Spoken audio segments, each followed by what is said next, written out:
Akin na. Oh! Anong nangyayari sa iyong sagot? Ba't naman ganito? Pagtapat-tapatin mo meses ang number. Okay? Alright. Balik sa upuan. Ilan ang maganda, huwag magtutulakan. Hoy, neneng maganda. Dapat ito malaking letter I. Ibigay ang kabuang bilang, then maliit na K. And happy.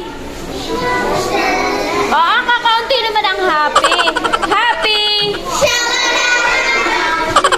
Diga, masaya maging happy.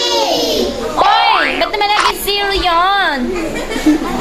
Pagtapat-tapatin mo, tuto yung mga number, di ba? Para